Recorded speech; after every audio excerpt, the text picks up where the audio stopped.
आप सभी दर्शकों का एक बार फिर से स्वागत है हमारे 6th लेसन में, जिसका टाइटल है इब्राहिम्स सीड या इब्राहिम की संतान। तो आइए जानते हैं एक ये बहुत ही खूबसूरत कहानी कि कैसे इब्राहिम को खुदा ने एक बेटा प्रॉमिस करा, एक बेटे का वादा करा। तो आप हमारे साथ हमारी चर्चा में शामिल हुई हैं।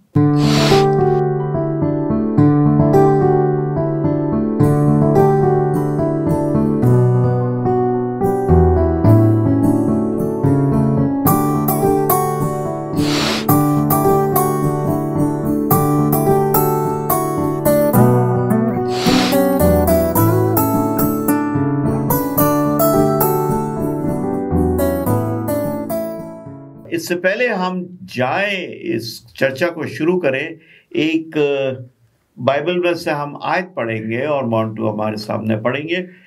पहला पतरस 2:9 वचन। पर तुम एक चुना हुआ वंश और राजपदधारी, याजकों का समाज और पवित्र लोग और परमेश्वर की निज प्रजा हो, इसलिए कि जिसने तुम्हें अंधकार में से अपनी अद्भुत ज्योति में बुलाया है, उसके गुण प्रकट करो। देखिए, परमेश्वर यहाँ पर फिर बता रहा है, ये किसके लिए बोल रहा है मोंटी? किसके लिए बोल रहा है? हम सब के लिए जो मसीह पे विश्वास रखते हैं। हम सब के जो मसीह पे विश्वास रखते हैं, अब्राहम के सीड जो बीज हैं। हाँ, मतलब ये तमाम जो पतरस बता रहा है वो कह रहा है हम सब चुने हुए लोग हैं। और हम कहां से बुलाए गए हैं? अंधकार से। अंधकार से कहां पे बुलाए गए हैं?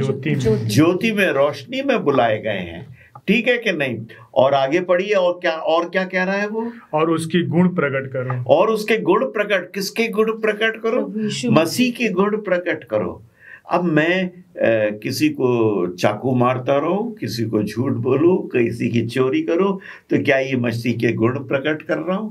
मसीह के क्या गुण थे, वो गुण मेरे में, जिसको भी मैं फॉलो करूंगा उसके गुण मेरे में होने चाहिए। तो पतरस वही बात कर रहा है कि अब तुम्हें बुलाया गया है। हिब्रू लैंग्वेज में जो वर्ड है वो एक्लीसिया है, और एक्लीसिया का मतलब कॉल्ड आउट पीपल, ढेर में से बहुत सारे लोगों में से चुन लेना, बुला लेना। तो और एक्लीसिया से कलीसिया जो उर्दू का वर्ड है उसमें से निकला है, और कलीसिया का मतलब चर्च जो है वो इंग्लिश का वर्ड है। तो प्रभु ने हमको बुलाया है। अगर आज हम मसीह हैं, मसीह के फॉलोअर हैं, तो ये कॉलिंग है, और वो कॉलिंग प्रभु की है। प्रभु ने हमें बुलाया। सर, परमेश्वर ने इजराइलियों को ही क्यों चुना? और भी तो उस समय बहुत सारे लोग थे। ये भी बड़ी अच्छी आपका लेसन है। आइए तो इसको हम करेंगे। ड्यूटेरोनोमी 7 बाब या व्यवस्था विवरण 7 बाब और उसकी 6ठी आयत। क्योंकि तू अपने परमेश्वर यहोवा की पवित्र प्रजा है, यहोवा ने पृथ्वी पर के सब देशों के लोगों से तुझे चुन लिया है कि तू उसकी प्रजा और उसकी सब देशों के लोगों से तुझे चुन लिया है। तू परमेश्वर की क्या है? प्रजा। ये किससे कहा जा रहा है? इजराइलियों से कहा जा रहा है। और कब कहा जा रहा है? 1500 साल पहले। मसीह से 1500, आज से करीब 3500-4000 साल पहले की बात है। तब वो कह रहा है कि तुझको मैंने चुना। अब इसी को हम देखें, 7वीं आयत देखिए। 7वीं और 8वीं आयत बड़ी अच्छी है। यहोवा ने जो तुमसे स्नेह करके तुमको चुन लिया, उसका कारण ये नहीं था कि तुम गिनती में और सब देशों के लोगों से अधिक थे, किंतु तुम तो सब लोगों के गिनती में थोड़े थे। बिल्कुल। यहोवा ने जो तुमको बलवंत हाथ के द्वारा दासवंत के घर से, दासवंत मतलब जो जिनके तुम दास थे, ठीक है ना, जिनके तुम बंधुआई से तुमको निकाला। पढ़िए आगे। और मिस्र के राजा फिरौन के हाथ से छुड़ाकर निकाल लिया। हाँ, इसका यही कारण है कि वह तुमसे प्रेम रखता है और उस शपथ को भी पूरा करना चाहता है। क्या कारण? प्रेम रखता है।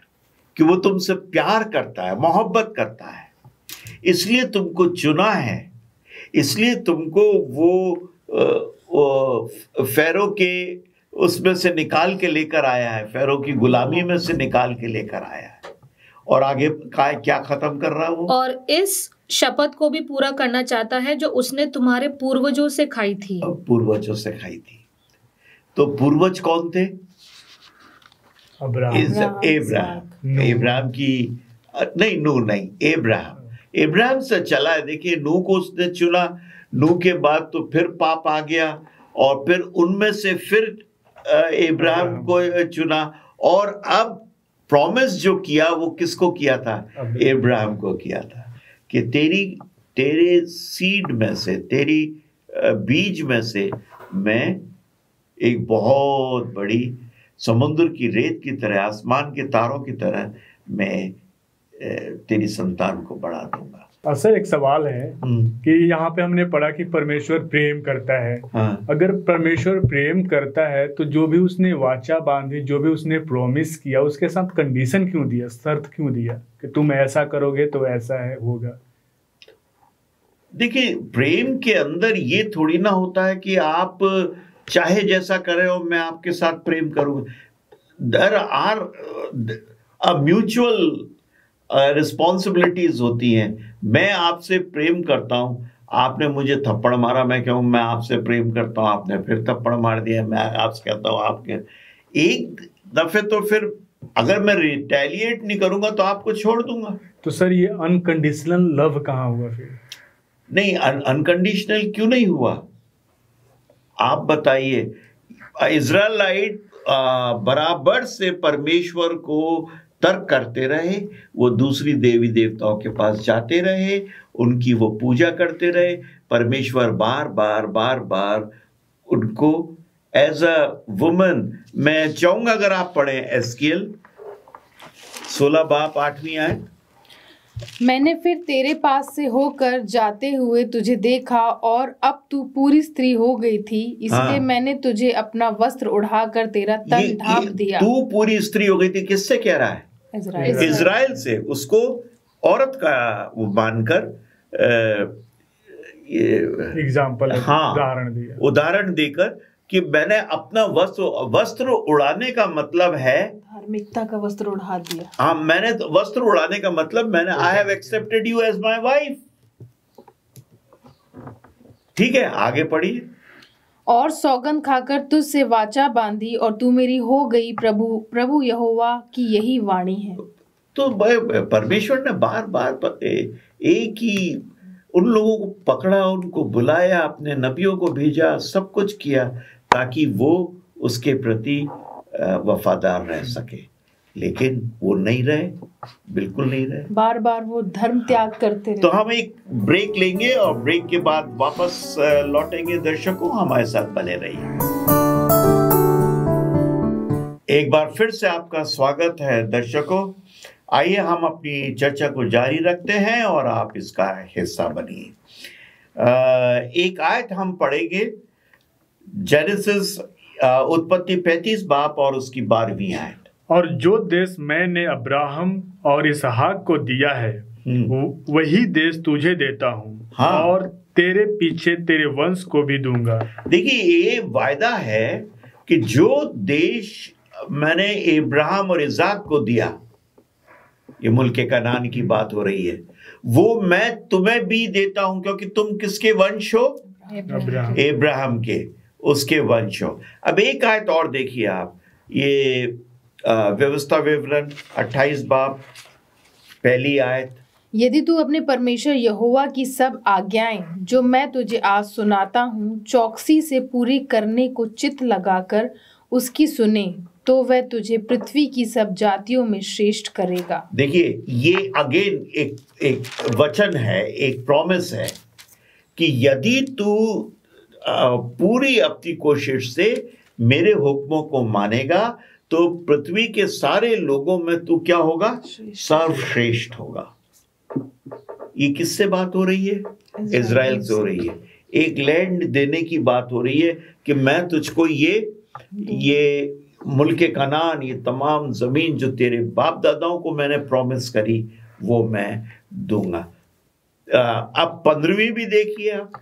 परंतु यदि तू अपने परमेश्वर यहोवा की बातें ना सुने और उसकी सारी आज्ञाओं और विधियों के पालने में जो मैं आज सुनाता हूँ चौकसी नहीं करेगा तो ये श्राप तुझ पर आ पड़ेंगे। देखो, सारी विधियों में अगर तू नए हुक्मों को मानेगा तो उसने कहा कि फिर तू श्रापित होगा। तो खुदा का जो भी वाचा है, जो भी प्रॉमिस है, उसके साथ कंडीशन है। कंडीशन है। अनकंडीशनल तो कभी कोई एग्रीमेंट होता नहीं। जब भी हम कोई भी एग्रीमेंट करते हैं उनमें कंडीशन होती है। जैसे हमने शुरू में बताया था, मुझे अपना ये घर पेंट करना है, आप पेंटर हैं, आपने बोला मैं ये पेंट करूंगा, इतने दिन में पेंट करूंगा और इतना पेंट करूंगा और इतने रुपए लूंगा। तो आपने अपनी कंडीशन रखी और मैंने आपसे ये प्रॉमिस किया कि अच्छा अगर इस तरीके से तुम करके दोगे तो मैं आपको इतने रुपए दूंगा। तो I have promised and you have promised. You have promised to complete the work, painting work. I have promised to give you the money. तो कंडीशन तो हर एग्रीमेंट में होगी। अगर एग्रीमेंट विदाउट कंडीशन है तो वो एग्रीमेंट ही नहीं है, वाचा फिर रही कहां वो। जी बिल्कुल सही। तो अच्छा, अब आप कहेंगे परमेश्वर ने क्यों कहा कि मेरे हुक्मों को मानो? क्योंकि परमेश्वर चाहता है हम क्या रहे? ईमानदार रहे परमेश्वर के प्रति। ईमानदार या सिद्ध बने। सिद्ध कैसे बनेंगे? जब हम उसके हुक्म पवित्र रहेंगे। ठीक है कि नहीं? परमेश्वर चाहता है हम, क्यों चाहता है परमेश्वर हम पवित्र रहे? क्योंकि वो भी पवित्र है। क्योंकि वो भी पवित्र है। बड़ी सिंपल सी बात है। परमेश्वर खुद पवित्र है, वो चाहता हम भी पवित्र हो। वो कभी नहीं चाहेगा कि हम पाप में पड़े रहें। इसलिए उसने कहा कि अगर तू मेरी बातों को मानेगा तो तू। अब उस समय तो परमेश्वर ने ये कहा कि तुम मेरे वचनों को मानोगे तो मुल्क कनान को मैं तुम्हें दे दूंगा, जो मैंने वायदा किया था तुम्हारे पूर्वजों। हम इसको कैसे रिलेट करते हैं? अब आज की तारीख में हम भी तो मुल्क कनान को जा रहे हैं। वो कौन सा केनान है? स्वर्गीय कनान को जा रहे हैं। और विश्वास किसके ऊपर करना है? प्रभु यीशु मसीह पे करना है। तो सिर्फ विश्वास ही करना है या उसकी भी कोई कंडीशन है? उसकी आज्ञाओं को मानना है। आज्ञाओं को मानना है। तो देखिए, आज हम भी स्वर्गीय कनान को जा रहे हैं।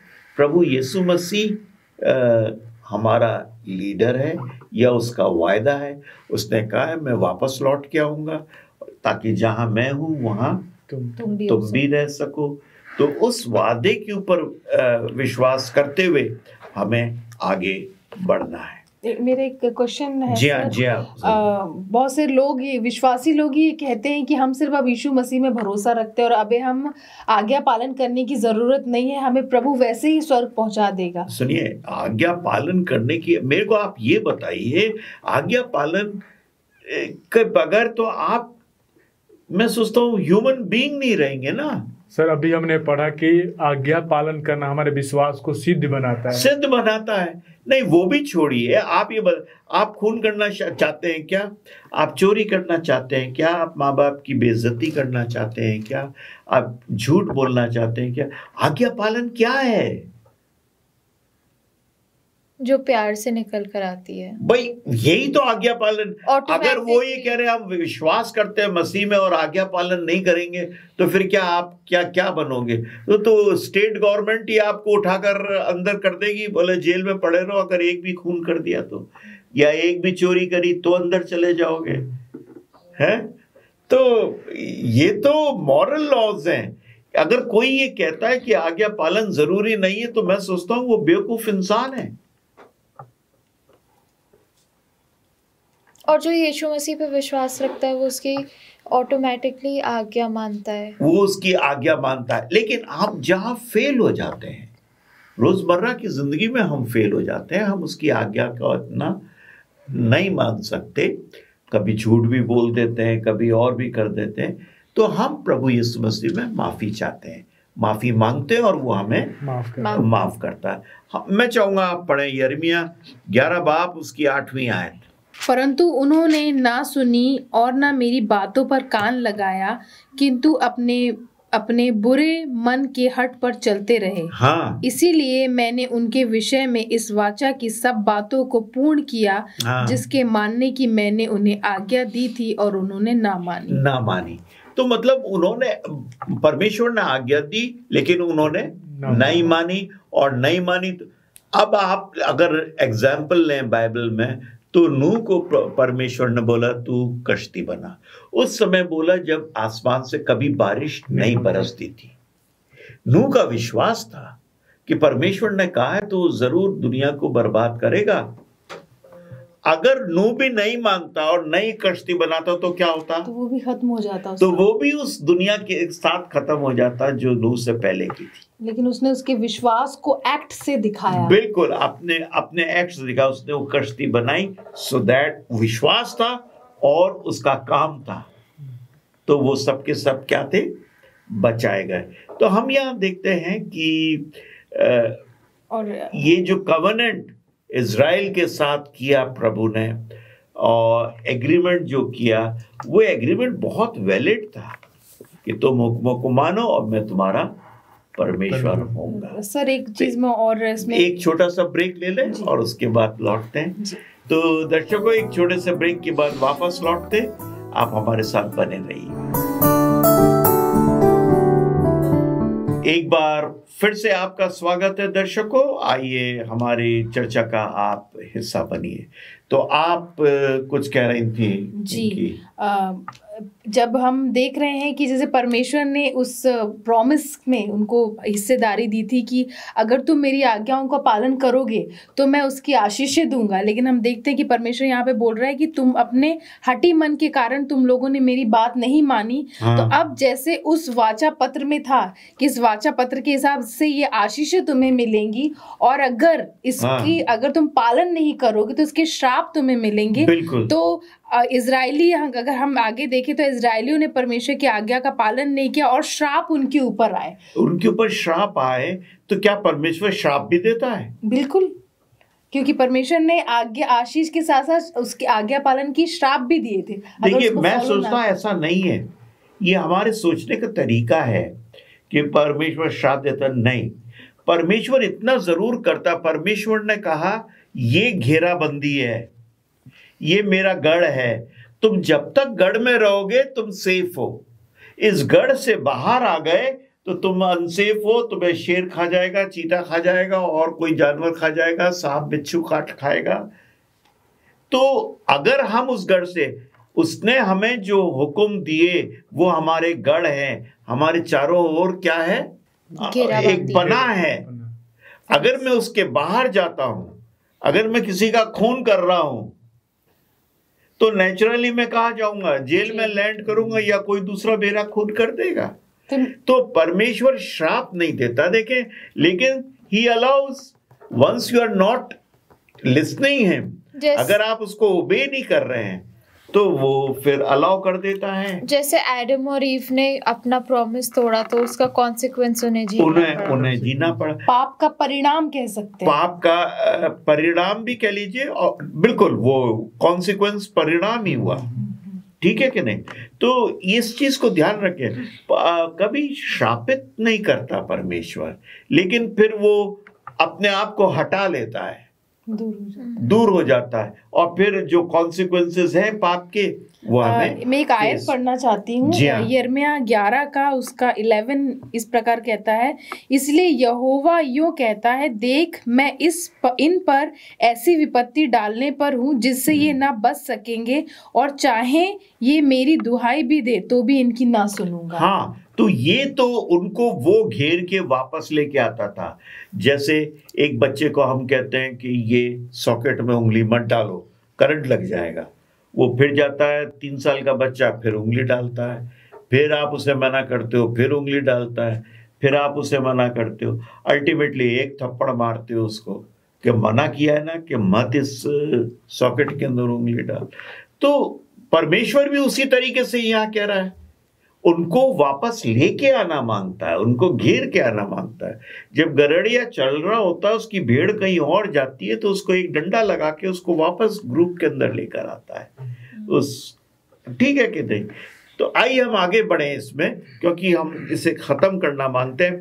मैं चाहूंगा एक और आयत आप पढ़िए, रोमियो 4 बाब उसकी 16वीं और 17वीं आयत। इस कारण प्रतिज्ञा विश्वास पर आधारित है कि इस कारण प्रतिज्ञा, प्रॉमिस, एक विश्वास पे आधारित है कि अनुग्रह की रीति पर हो, हाँ, कि वह उसके सब वंशजों के लिए दृढ़ हो, हाँ, न कि केवल उसके लिए जो व्यवस्था वाला है, हाँ, वरन उसके लिए भी जो अब्राहम के समान विश्वास वाले हैं। हाँ, वही तो सब का पिता है। बिल्कुल, जैसे लिखा है, मैंने तुझे बहुत सी जातियों का पिता ठहराया है। हाँ। तो इब्राहिम की अगर हम अपने आप को वंश कहते हैं, और अगर हम परमेश्वर की संतान या इब्राहिम की संतान अपने आप को ठहराते हैं, तो नेचुरली वो प्रोमिसेस के तो हम हकदार हैं, लेकिन उस प्रोमिसेस के साथ जो कर्तव्य है हमें करने,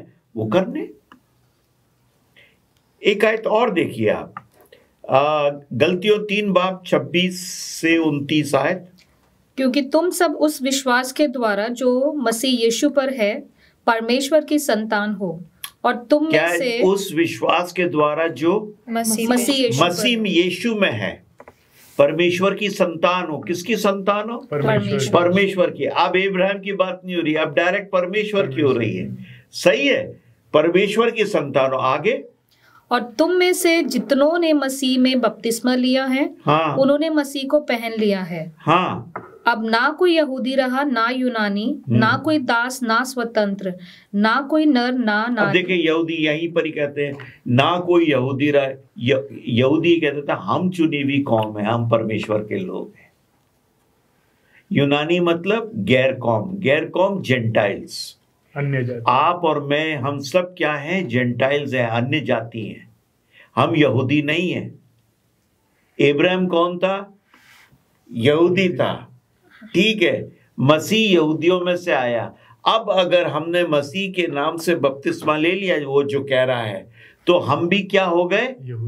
यहूदी हो गए। इब्राहिम की क्या हो गए? संतान हो गए। We are grafted. ग्राफ्टिंग होती है ना, हम ग्राफ्ट करे गए उस स्टैम्प के अंदर जो इब्राहिम का है।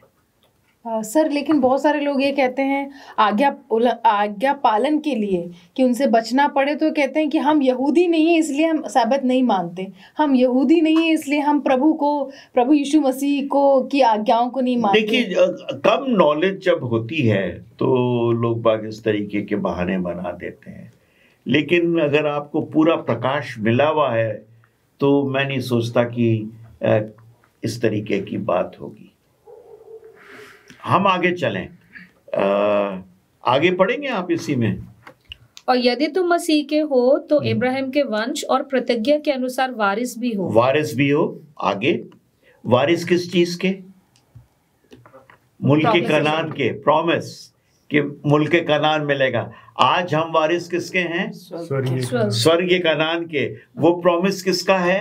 यीशु मसीह का है। उसने कहा मैं लौट के आऊंगा, तुमको लेके जाऊंगा। सो देखिए, this is all based on promises and faith. Today we have faith in Jesus Christ, we believe in him. Once we have faith, हमें ये विश्वास भी होना चाहिए, हमें फिर उसके साथ काम भी करने पड़ेंगे, क्योंकि विश्वास के साथ काम नहीं है तो विश्वास क्या है? मुर्दा है, निर्जीव है। तो मैं सोचता हूँ हम इसको यहाँ पे ख़त्म करें। हमने काफ़ी कुछ डिस्कस किया, बहुत कुछ रह भी गया हमारा आज के डिस्कशन में, लेकिन समय को ध्यान में रखते हुए एक चीज़ ज़रूर है, मसीह में अगर हम विश्वास करते हैं तो देखिए, ये कहना बेवकूफ़ी है कि नियम ख़त्म हो गए, पुराना नियम ख़त्म हो गया, या 10 हुक्म ख़त्म हो गए। ये सब बेतुकी बातें हैं। 10 हुक्म वहीं के वहीं हैं। 10 हुक्म कभी ख़त्म नहीं हो सकते। प्रभु यीशु मसीह ने खुद ने कहा, मैं हुक्मों को मिटाने नहीं बल्कि हुक्मों को पूरा करने आया हूँ। और कोई इन हुक्मों में से एक जॉट, एक नुक्का भी बदलेगा तो वो काय का भागीदार होगा? विपत्ति का भागीदार होगा। तो आइए हम इन चीजों को ध्यान में रखें, इनका मनन करें और प्रभु से सहायता मांगे, क्योंकि उसने कहा मैं जाता हूं तुम्हारे लिए क्या भेजूंगा? सहायक भेजूंगा। उसकी सहायता से उसके हुक्मों को मान सके, अपने विश्वास में दृढ़ रहें। प्रभु हमें मुल्क कनान में जरूर लेके जाएगा। तो दर्शकों, हमने देखा कि कैसे परमेश्वर ने अब्राहम से एक वादा करा, वो हमसे भी वादा करता है और वो हमसे ये उम्मीद रखता है कि हम उस पर विश्वास रखेंगे। हमारा भी विश्वास अब्राहम जैसा होना चाहिए, नोआ जैसा होना चाहिए कि हम परमेश्वर हमारे लिए भी इतने ही बड़े बड़े काम कर सके। वो हमारे साथ एक वादा रखता है और वो हमसे उम्मीद करता है कि हम उसके जितने भी कमांडमेंट्स हैं, जितनी भी आज्ञाएं, हम उनको माने। आप ये छोटी सी कहानी अपने साथ रखें। हम आपसे मिलेंगे हमारे 7वें लेसन में।